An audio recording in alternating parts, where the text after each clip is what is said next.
For months, the Germans had been grinding up the Russians in the northeast, taking towns and fortresses and hundreds of thousands of prisoners. But the Russians have a new tactic to stop the Germans, and this week, Russia finally stems the tide.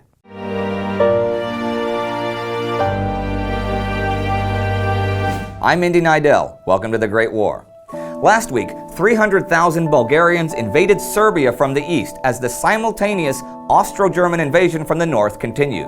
The Italians began a third battle at the Isonzo River. The Germans used phosgene gas in Champagne, and far to the north, German forces were threatening Riga.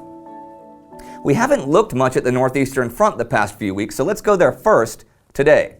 After the German army had taken Vilna in September, they had repeatedly tried to advance on Riga, but had not been able to. But perhaps more important than Riga was Dvinsk. Actually, not even perhaps. The huge strategic importance of Dvinsk was well understood by both German Field Marshal Paul von Hindenburg and Russian General Ruzsky. If the Russian line was broken there with sufficient width, it would lay open the way to Petrograd, Smolensk, and Moscow. The Germans had been banging their heads against Dvinsk for weeks, but even though their war machine was mighty, Ruzsky had been reinforced from Petrograd and the Russian interior, and the Russian High Command had sent him all available guns and munitions, for Dvinsk could not fall. Now, the Dwina River and the local lakes and marshes provide excellent natural defenses, but Ruzsky had his men do something really novel here that stopped the Germans.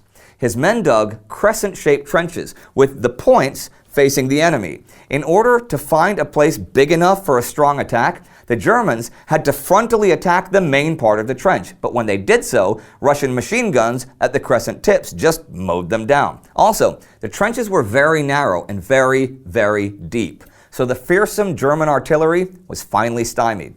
Now, you might be thinking, the Germans aren't stupid. Why would they continue to frontally assault the Russian crescent trenches?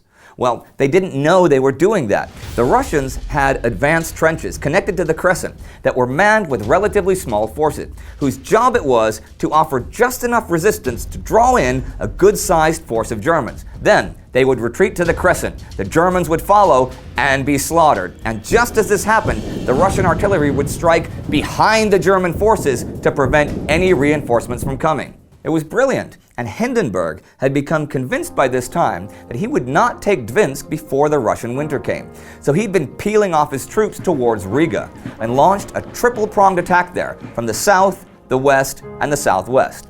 This was repulsed by Russian machine guns and the big guns of the Russian Navy in the Gulf of Riga. The Germans were finally being forced to withdraw, and the Great Bear was, for the time being, safe. But one country that was anything but safe at this moment was Serbia, where the triple invasion by Bulgaria, Austria-Hungary, and Germany continued. By October 24th, the Bulgarian army advancing into Serbia and Macedonia had driven a wedge between the French and Serbian armies. Hey, here's a quote I found in the old book, The Story of the Great War, about the fighting between Serbs and Bulgarians near Pirot. Here artillery played not so important a part. Both Bulgars and Serbs, primitive, rugged fighters, threw military science to the wind and plunged into battle face to face and breast to breast. In some struggles, the men lost their guns. They picked up the boulders that lay about them thickly and hurled them at their enemies, or they gripped each other with their hands and fought as animals fight. Quarter was neither asked nor given.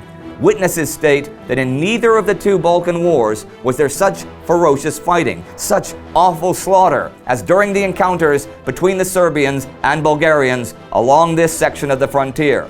Whole companies and even battalions were hemmed in against the rock walls and then exterminated to the last man. But finally, numbers began to show the advantage, and the Serbians were obliged to retire from ridge to ridge. Village after village was taken and burned. Serbia was being invaded by something like 700,000 men, and the situation was dire. And while the situation further south at Gallipoli was perhaps not as dire as that of Serbia, it remained grim.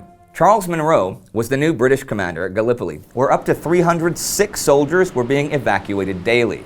Ammunition was so low that artillery was allowed 2 rounds per gun per day. On the 28th, Munro got a telegram from Lord Kitchener asking to know as soon as possible if Munro thought they should stay there or leave. He asked each of his commanders if they were up for a new offensive, and they all said the men were not capable of more than 24 hours sustained battle. So on October 31st, Munro wrote back to Kitchener and recommended withdrawal, but that didn't happen. By this time at Gallipoli, around half of the 100,000 or so troops were unfit for duty because of illness, and you really couldn't ignore the approach of winter. They were going to need huge storage depots in case of a long spell of bad weather.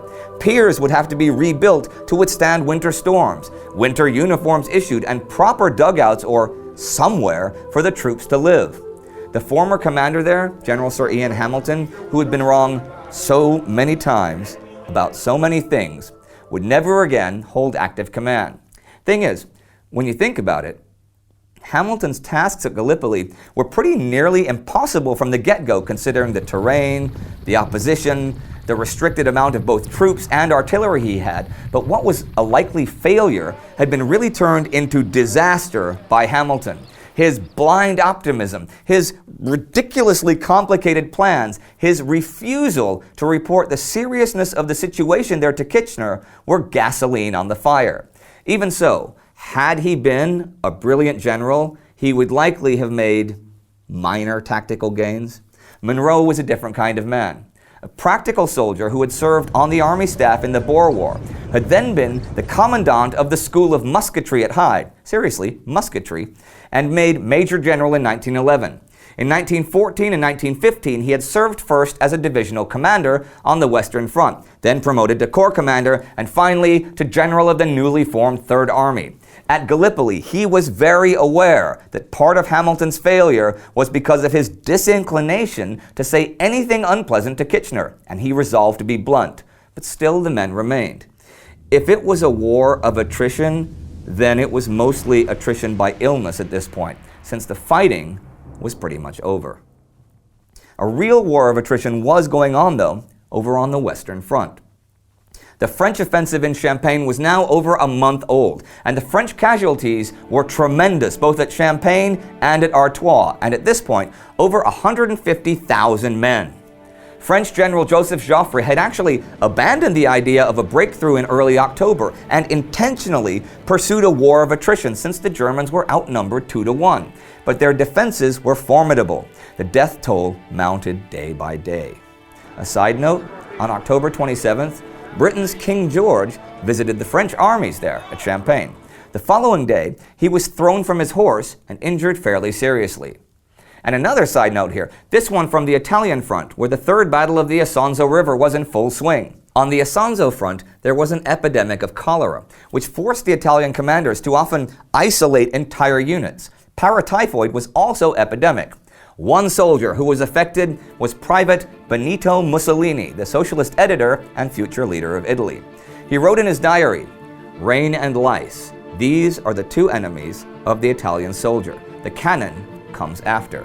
Now, his trenches were on Mount Nero, 6,000 feet above sea level, and he also pointed out in his diary that his army doesn't take fortresses by force, they must take the whole mountains. This was a pretty good observation. The casualties were piling up as, aside from the main attack on Gorizia, there were Italian offensives spread out along the whole line, which diluted and blunted the effect of the attack. The Austrians held the high ground. And the week ends, with ongoing French and Italian efforts producing thousands of fresh corpses, the Serbs and Bulgarians fighting like demons, and the Russians brilliantly stopping the Germans. I do wonder what would have happened if the Germans had broken through at Dvinsk.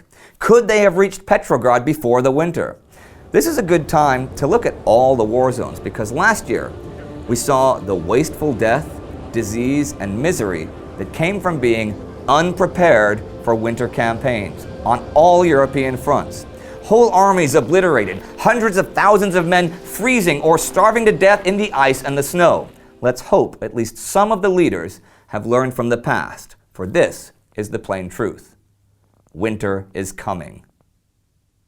And if you want to see how last winter Austrian Army Chief of Staff Konrad von Hotzendorf sent his armies through the Carpathian Mountains in the depths of winter with cardboard-soled shoes, where many of them were actually even eaten by wolves, you can check that out right here.